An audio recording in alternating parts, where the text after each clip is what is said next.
Hello and welcome to another Great Britain Voice of London show on ALB UK television with me, Ian Pelham-Turner. And me, Helena Shard. Let's roll the titles and get on with the show.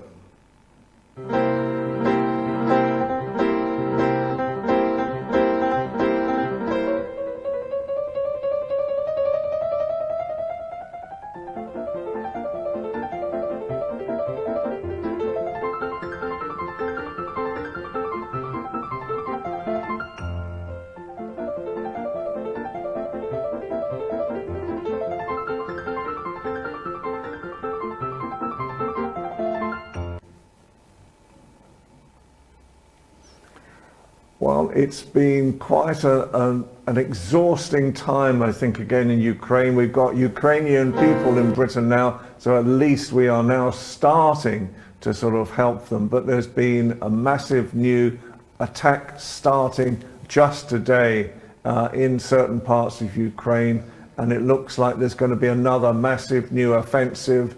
I know the Ukrainian military are actually rushing to the scenes to try and stop some of these things at the same time.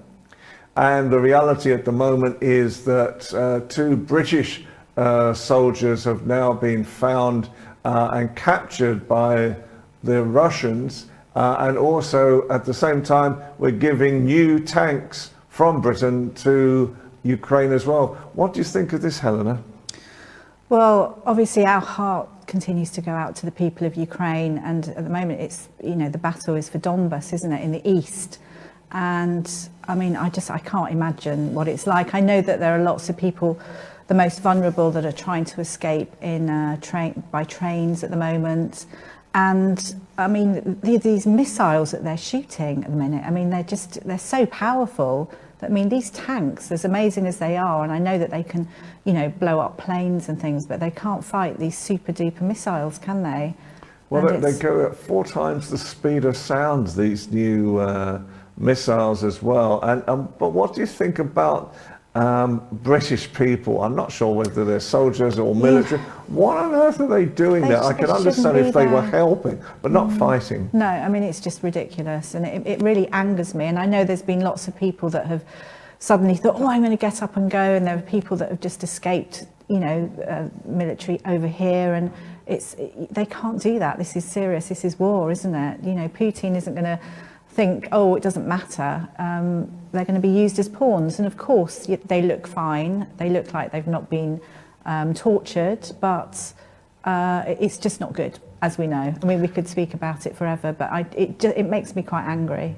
And I just think at the moment as well that they can be, as you so rightly say, used as pawns. So there's talk that the Ukrainians have captured somebody of consequence to the Russians at the moment, and so that he may be released, and the 2 British people may be released as well. But I mean, I could understand it if they were doing humanitarian issues in the country, but it sounds like they were just part of a military campaign.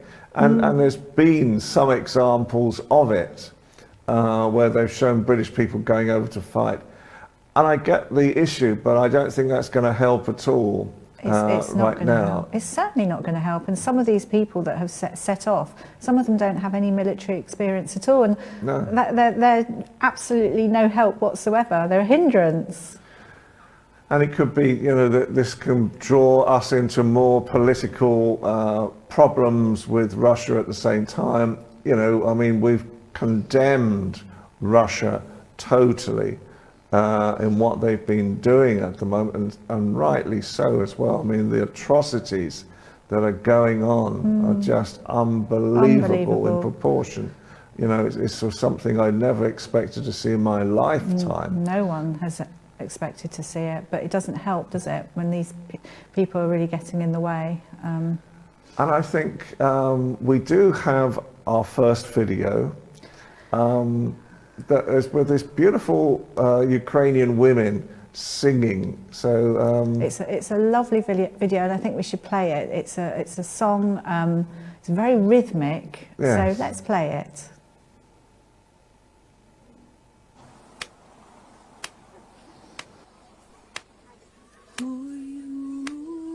Червона калина похилилася,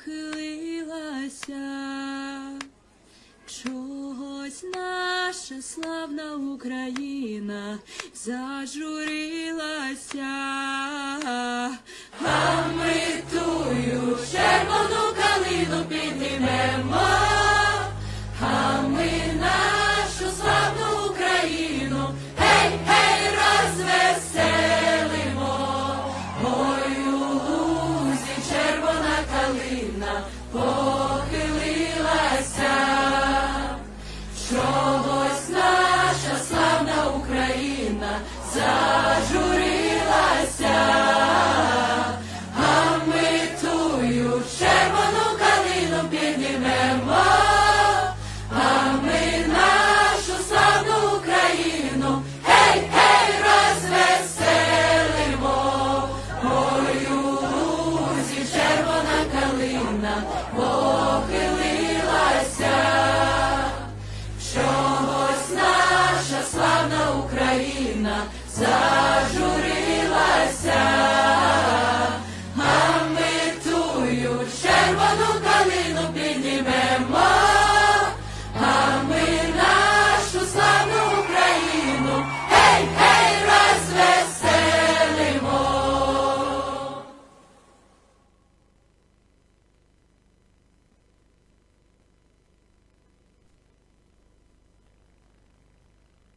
That was a fabulous song. It's just really heartwarming, isn't it? Isn't it? And it's so inspiring, I think, at the same time, what's happening right now, because I mean the absolute strength of these people, you know, at a time like this, and we both know a Ukrainian photographer, Anfisa Polykevich, who's going through a lot of her own issues. So we really send out our love and support to her as well at the moment. They're such strong people. And moving on, so today, fairly breaking news. So our love and thoughts and sympathies go out to Cristiano Ronaldo, his wife and children, for the loss of their baby boy. She gave birth to twins, and they've got a lovely little girl, but unfortunately the boy was stillborn. So obviously they are absolutely heartbroken, but they are happy that they have obviously their little girl. And for anyone affected by stillbirths, which it is very traumatic, there's a great charity called SANDS, that's SANDS, and they're a great help to all members of the family affected. And I think it's one of these things that when it happens and they're so looking forward to everything, and a lot of medical people always say that if a baby is stillborn in some way, there might have been a problem or an issue with them, and it's nature's way of dealing with things like that. But it's still so sad, and they were so looking forward to it as well. They were holding up images, you know, when both babies were still in the womb and happy and smiling. And I know there's been a lot of outpouring of sympathy from Manchester United, you know, where he plays at the moment, and from other people as well. And it's a terribly sad and I think situation. everyone loves him as a person. You know, so many people take him to heart, and they, you know, almost feel like they've become part of the family. It's that same thing, isn't it, when you're in the media? So I think everyone's sort of taken a piece of the sadness. And I think he's perceived as quite a kind person, Ronaldo. He's come from a humble beginning, and I don't think he's ever forgotten his roots at the same time. He hasn't. In fact, he has his mother living with him, doesn't he? And he always says that she will live with him till the day he dies, because she worked so hard for him in bringing him up. And obviously, look where he's at now. Absolutely. They didn't have money. Absolutely. Yeah, he's a lovely, lovely guy. So, I mean, what can I say this afternoon? Partygate, partygate.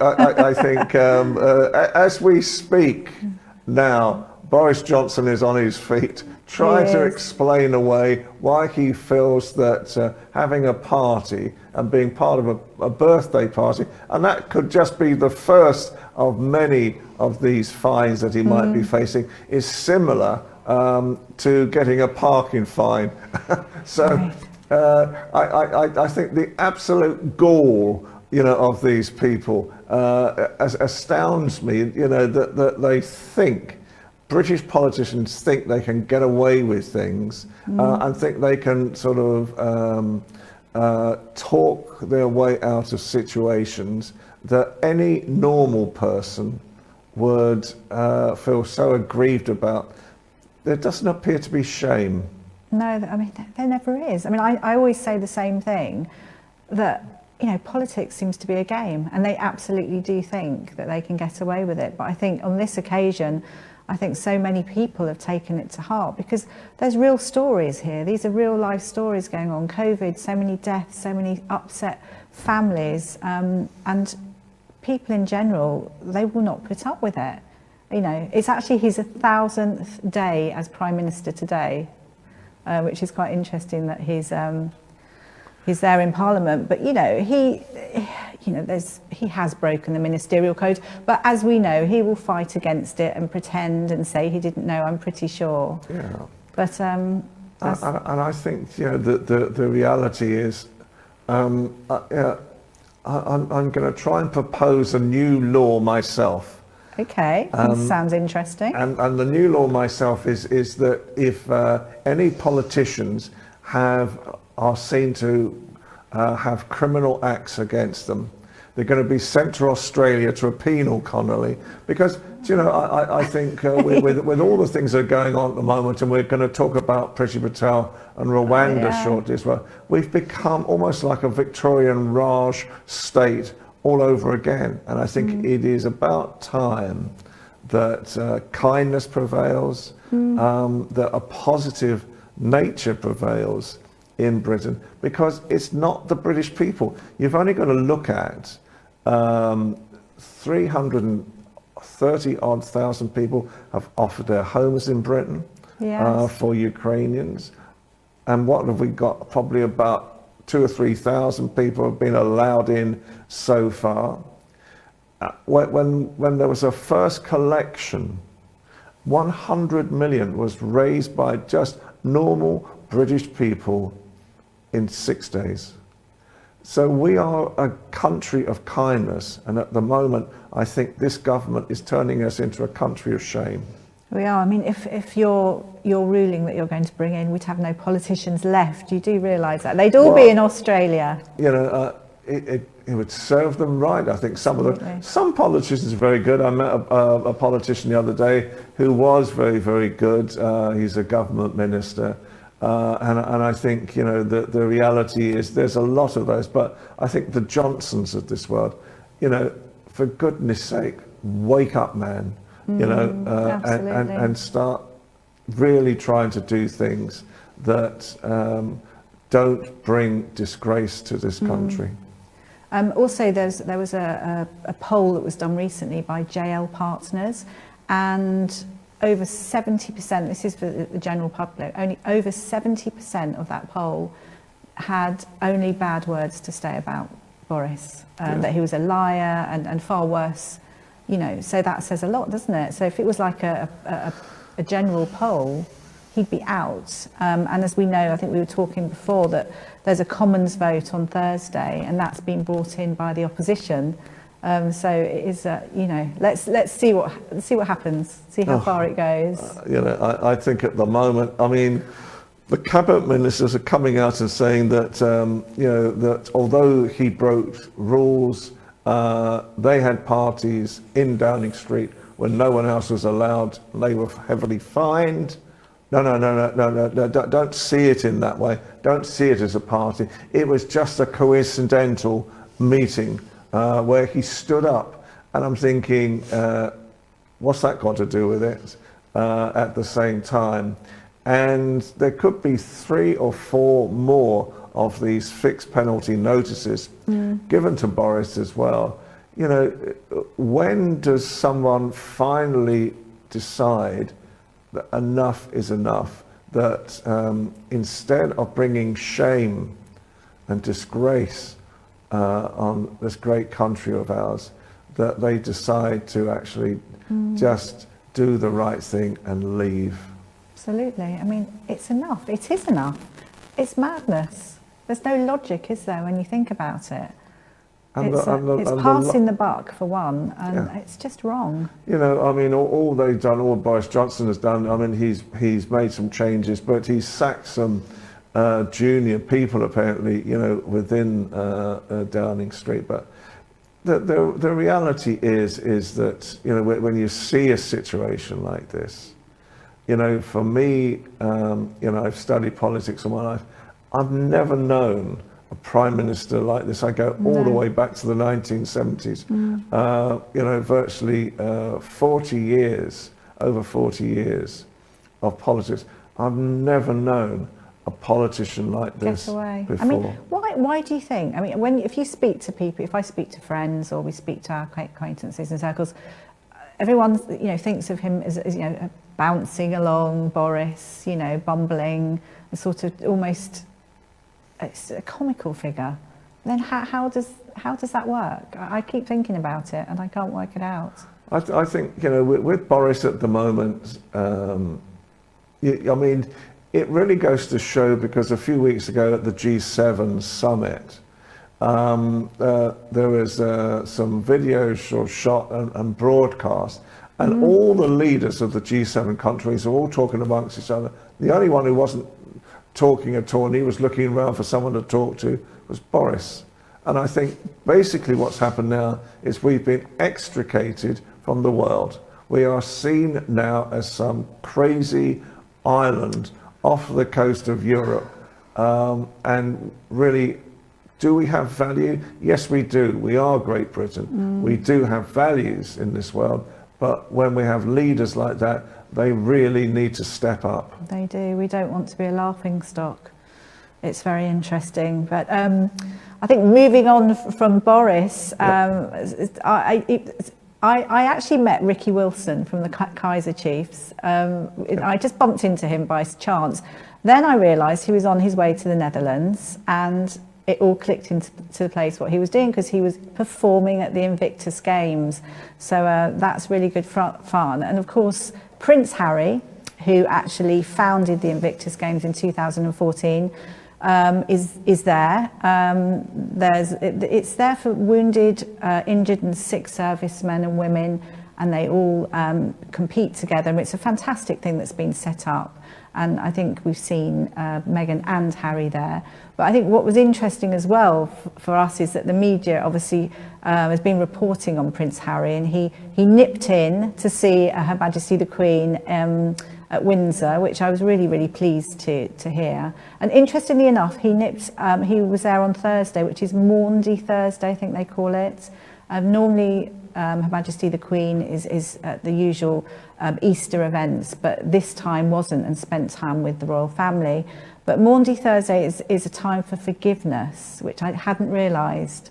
That was something that Her Majesty the Queen says. But from what we understand as well, no one would have known about this visit. But as apparently they were living at Frogmore, their home within Windsor Castle, overnight. And it was only a coach party of tourists who had come in into the grounds of Windsor Castle. They suddenly saw the two of them, and they waved at Harry and Meghan, and Harry and Meghan waved back. So that's the only recognition. But apparently they met Charles as well. They did, yes. That was for about 15 minutes. It was a quick pop-in. I don't know what to think. You know, I would love to think that it's olive branch time. I would love to think that things are going to get better. I mean, our worry is obviously, you know, Prince Harry's book's coming out later in the year. Yeah. We don't know what revelations there are, but I always love to see the good. And also it's been reported that Harry and Meghan have been invited to appear on Buckingham Palace balcony. Yes. So that's for the Platinum Silver Jubilee. And that's Platinum Jubilee, sorry, not Silver Jubilee. Which if that's just allegations in a way, but I really, really hope that this is the case. I think it's important again that all these differences are, as you say, that they find ways around all of this. I think at the moment, you know my views on this. I don't think Meghan was very well looked after at all. I think in some ways I accept why Harry did what he did. I think in some ways as well, they were ill-advised over some of the things that they've been saying and doing since. But it just goes to show as well that, you know, it's all often been claimed that the royal family is a dysfunctional family in the first place at times. And I think, you know, the reality is that you want them all to be there because they represent Britain. You know, the royal family represent Britain, and to have them all together, you know, is very important as well. It is very important. I mean, you mentioned about being dysfunctional family. I think, you know, what is a dysfunctional family? Haven't we all got dysfunctional families? Aren't we all part of dysfunctional families? It's a family after all. And, you know, there are the right things to do. There have been a few mistakes, but, you know, everyone has to get on. You have to negotiate life in general. And I think, you know, this will be a perfect way, if they do come along, to do it. They won't be doing the official things, so it won't be like Trooping of the Colour, unfortunately, and other bits and pieces. But, you know, church and on the balcony waving, that's good enough, isn't it? I think so, and I think it's symbolic, because basically what Britain needs right now, what Britain is going to need right now, is a huge amount of surge of abilities to be able to promote Britain once more. And when there's fractures in all of the main brands that help to sell Britain, that's not a good time as well, you know, because I was looking at the figures the other day of our growth, or lack of it, I should say. And our growth in March was 0.1%, 1/10 of 1%. So, you know, we are in dire need now of jobs being fulfilled, really the tourism industry really becoming vibrant again. And I think the royal family personify Britain to the rest of the world, and we need them united again. We do. Well said, absolutely. We want that, we need that, we absolutely need that. So we will carry on speaking about Prince Harry, I think, and the rest of the royal family, but most people have enjoyed sunny bank holidays. People have been away, people have been having fun, and I think everyone now wants to let their hair down, they want to start going to places. So we are so thrilled to hear that there's a Great British Rail sale. So we've got tickets that are half price. So everyone needs to think about where they want to go. There's lots of people, I think, in the north that I know of that want to travel into London, which is a good thing. I think we all want to be going out to the beaches, don't we? Absolutely. This sale doesn't last for too long. I think it probably finishes the end of May, but it still gives a good opportunity. It won't be peak travel, because that would be sort of like work times. It would be off peak, but it means, yeah, I'm excited about that. And I think it's important because, you know, like everything else right now, you know, I think we are becoming an introvert society at the moment.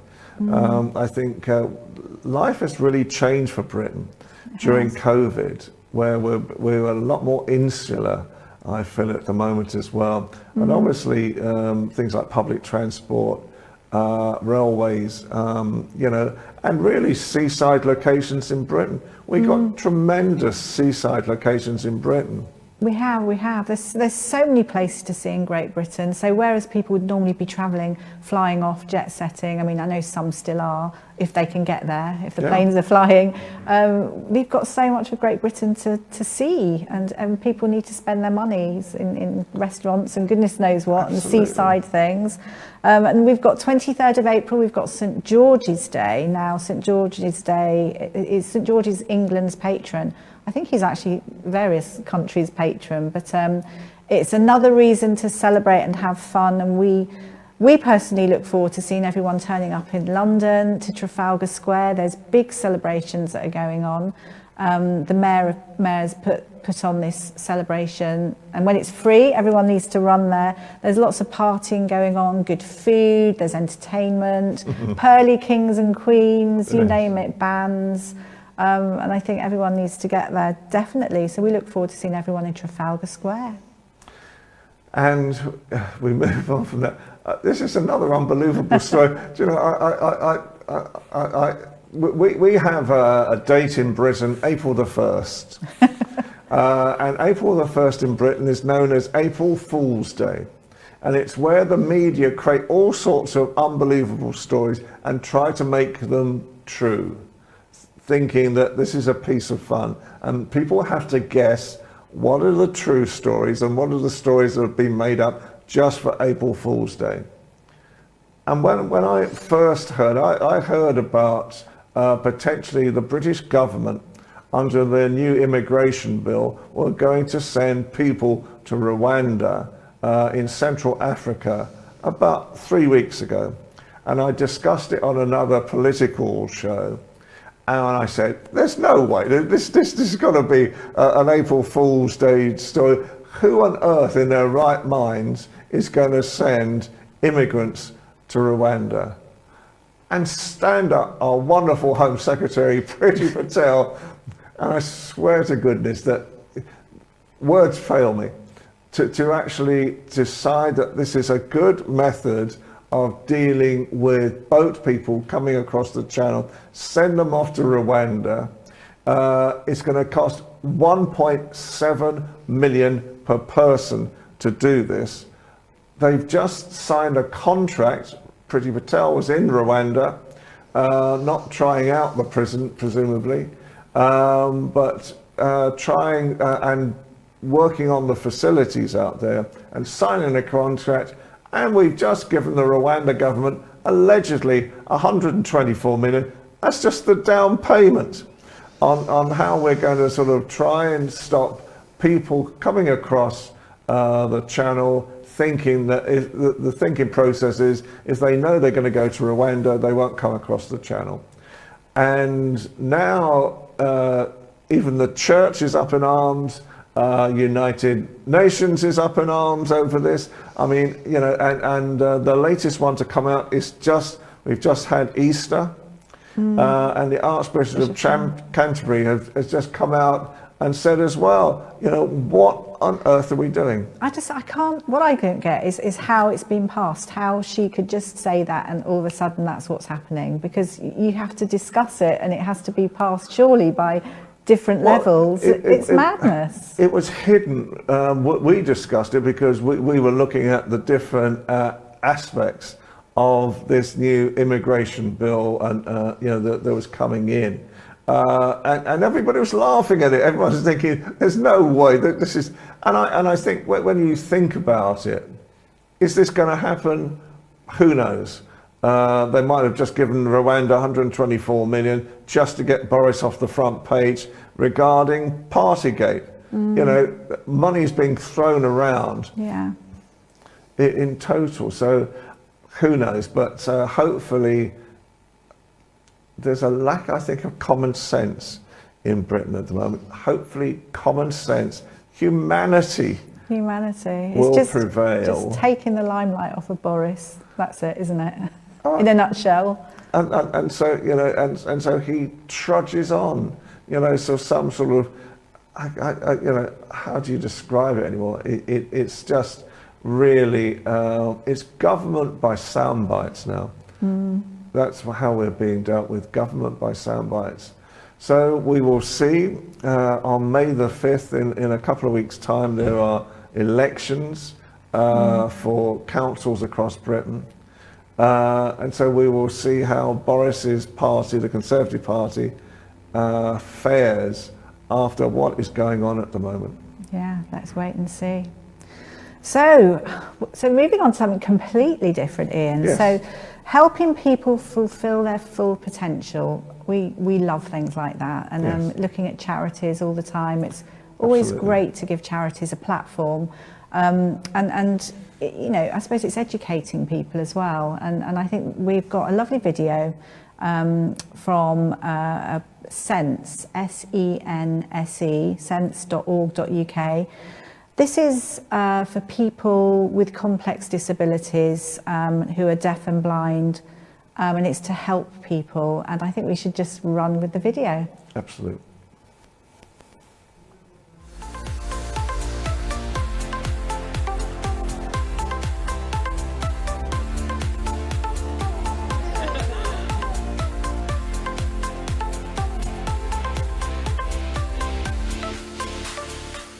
Thank you for dance massage. Letting me volunteer here. For supplying me with a guide interpreter service.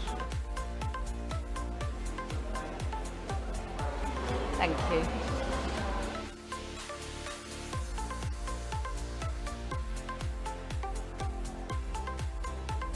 Thank you. Thank you for a safe space to play. Thank you. Thank you for making Sense Holidays possible. Thank you for the support from Matthew and his siblings. Thank you.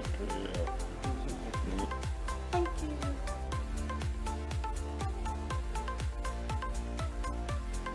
Thank you for everything.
Wasn't that a great charitable? And it's such a wonderful charity, and I've worked with Sense in the past, and for me, it brings back a very happy memory, I think, as well, where one child, I went over to work with Sense, and they had a story for me when I worked in newspapers, and it was this 5-year-old girl who wasn't totally blind yet, because a lot of them go through the stages before they become deaf-blind.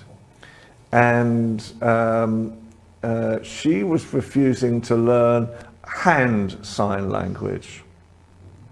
And the reason, and apparently, that a lot of them, they use this sign language actually on the hand itself, and that's how they can communicate.